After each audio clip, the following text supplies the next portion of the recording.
بسم اللہ الرحمن الرحیم۔ حضور اکرم صلی اللہ علیہ وسلم نے معمول کے مطابق ہمیشہ 10 محرم کا روزہ رکھا ہے۔ ایک بار ارشاد فرمایا کہ تم یہود کی مخالفت کرو، وہ 10 محرم کا روزہ ہی رکھتے ہیں، تم ایک کا اضافہ کر لو۔ اور یہ بھی فرمایا کہ میری بھی تمنا ہے کہ میں آئندہ سال 1 سال کا اضافہ کروں۔ آئندہ سال آپ زندہ نہیں رہے، دنیا سے تشریف لے گئے، تو اس کی بنیاد پر ہم یہ کہتے ہیں کہ صرف 10 محرم کا روزہ رکھنا جائز ہے، مگر اولا نہیں، افضل نہیں، بہتر نہیں۔ اولا، افضل اور بہتر یہ ہے کہ 10 محرم کے ساتھ 9 یا 11 کا اضافہ کر لیا جائے، کیونکہ رسول اکرم صلی اللہ علیہ وسلم کی یہ منشا تھی، یہ آپ کی خواہش اور چاہت تھی۔ جس طرح عمر بھر آپ نے شلوار استعمال نہیں فرمائی، پائجامہ استعمال نہیں فرمایا، لنگی استعمال فرمائی، لیکن آپ نے شلوار اور پائجامہ کو پسند فرمایا، تو اب دنیا بھر میں تہمت اور لنگی کی بجائے شلوار ہی کا استعمال افضل اور بہتر سمجھا جاتا ہے، اگرچہ لنگی کو پہننا جائز ہے، حرج کی بات نہیں اگر سطر کا اہتمام ہو سکتا ہو۔ اسی طرح 23-25 رمضان کی شب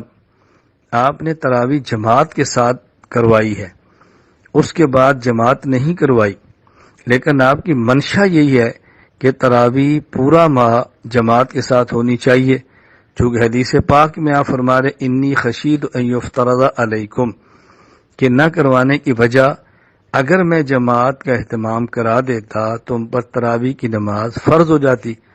حضرت عمر رضی اللہ تعالیٰ عنہ اس منشا کو سمجھا ہے تو پورا ماہ تراویح کی جماعت کا اہتمام کرا دیا ہے۔ اسی طرح اس حدیث پاک سے معلوم ہوتا ہے کہ آپ کی منشا 9، 10 یا 10 اور 11 محرم کے 2 روزے ہیں۔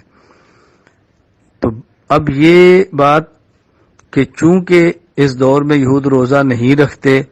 لہذا ہم صرف 10 کا رکھیں گے تو مشابہت نہیں ہوگی،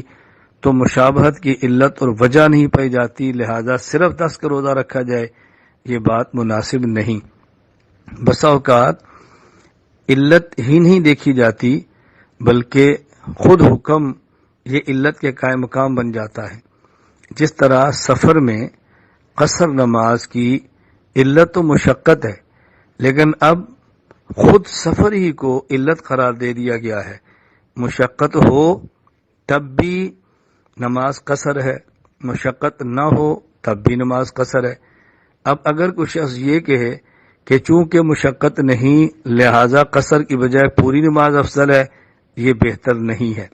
بلکہ نماز قصر ہوگی، خواہ مشقت ہو خواہ مشقت نہ ہو۔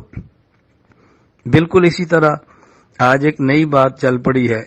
کہ جی شلوار ٹخنوں سے نیچے کرنا حرام ہے، اس کی وجہ کبر ہے، لہذا کبر ہو تو ٹخنوں کے نیچے کرنا حرام ہے، کبر نہ ہو تو ٹخنوں کے نیچے کرنا حرام نہیں۔ اب بنیاد کبر نہیں ہے، بس حکم ہی بنیاد ہے کہ ٹخنوں سے نیچے مرد کے لیے شلوار، تہمد، لنگی، پینٹ، پائجامہ کرنا حرام ہے، خواہ کبر ہو خواہ کبر نہ ہو، دل میں خود کو بڑا سمجھے یا بڑا نہ سمجھے۔ اسی طرح ذہن نشین فرمائیں کہ محرم میں 9، 10 یا 10 اور 11 کا روزہ یہی افضل ہے، خواہ یہود 10 کا روزہ رکھیں یا نہ رکھیں، اب ان سے مشابہت ہو یا اب ان سے مشابہت نہ ہو۔ اب اس بات کو نہیں دیکھیں گے مشابہت کس میں ہے، اب یہی دیکھیں گے کہ منشأ نبوت کیا ہے۔ اس لیے میری اہل سنت والجماعت احناف دیوبند سے تعلق رکھنے والے تمام احباب کی خدمت میں گزارش ہے کہ آپ 9، 10 یا 10 اور 11 محرم کا روزہ رکھیں، اور صرف 10 محرم کا روزہ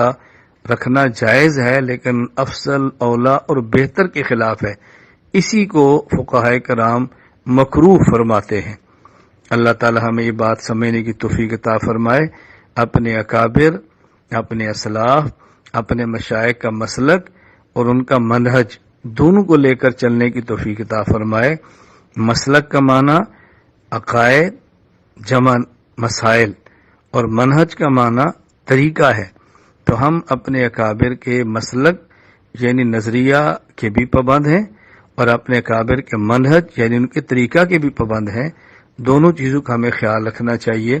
ان دونوں چیزوں کا خیال رکھیں گے تو اللہ تعالیٰ کی وہی مدد ہوگی جو ہمارے اکابر اسلاف اور مشائخ کے ساتھ تھی، اور انشاءاللہ وہی محبوبیت ملے گی جو اکابر اسلاف اور مشائخ کو ملی تھی، اور سب سے بڑھ کر قیامت کے دن انشاءاللہ ہم وہیں کھڑے ہوں گے جہاں ہمارے اکابر اسلاف اور مشائخ ہوں گے۔ اللہ تعالیٰ ہمیں دنیا میں بھی اور آخرت میں بھی اپنے اکابر کے ساتھ ہی رکھے۔ وآخر دعوانا ان الحمدللہ۔